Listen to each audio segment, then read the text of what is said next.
شاہ محمد اسماعیل شہید رحمہ اللہ کی حکیمانہ باتیں۔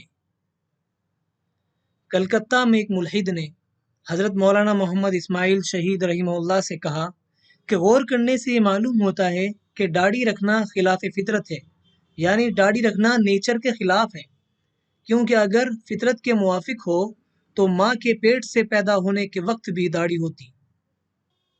مولانا اسماعیل شہید رحمہ اللہ نے اس کے جواب میں فرمایا کہ اگر خلاف فطرت ہونے کی یہی وجہ ہے تو دانت بھی خلاف فطرت ہے، ان کو بھی توڑ ڈالو، کیونکہ ماں کے پیٹ سے پیدا ہونے کے وقت دانت بھی نہ تھے۔ ایک مرتبہ ایک شخص نے مجمع عام میں مولانا اسماعیل شہید رحمہ اللہ سے پوچھا کہ مولانا، میں نے سنا ہے کہ آپ حرام زادے ہیں۔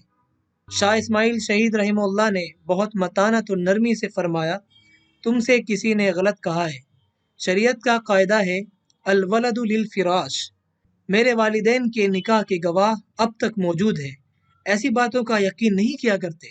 وہ شخص پاؤں پر گر پڑا اور کہا کہ مولانا، میں نے امتحاناً ایسا کہا تھا، مجھے معلوم ہو گیا کہ آپ کی تیزی سب اللہ کے واسطے ہے۔ اہل اللہ کی یہ حالت ہوتی ہے کہ ان کی ذات کو جس قدر کوئی برا کہے وہ اپنے کو اس سے بدتر جانتے ہیں۔ ایک مرتبہ حضرت مولانا اسماعیل شہید رحمہ اللہ نے مسجد میں وعظ فرمایا۔ وعظ کے ختم ہونے پر ایک شخص مسجد میں آیا اور اس نے آہ بھر کر کہا کہ افسوس، میں بہت دور سے وعظ سننے آیا تھا، یہاں ختم بھی ہو گیا۔ مولانا اسماعیل شہید رحمہ اللہ نے فرمایا کہ بھائی، تم افسوس نہ کرو، آؤ میں تم کو سارا وعظ دوبارہ سنا دوں گا۔ چنانچہ آپ نے اس کے سامنے سارا وعظ دہرا دیا۔ صاحب اخلاص کی اس پر نظر نہیں ہوا کرتی کہ سننے والے کتنے ہیں، اگر ایک بھی سننے والا ہو تو غنیمت سمجھو۔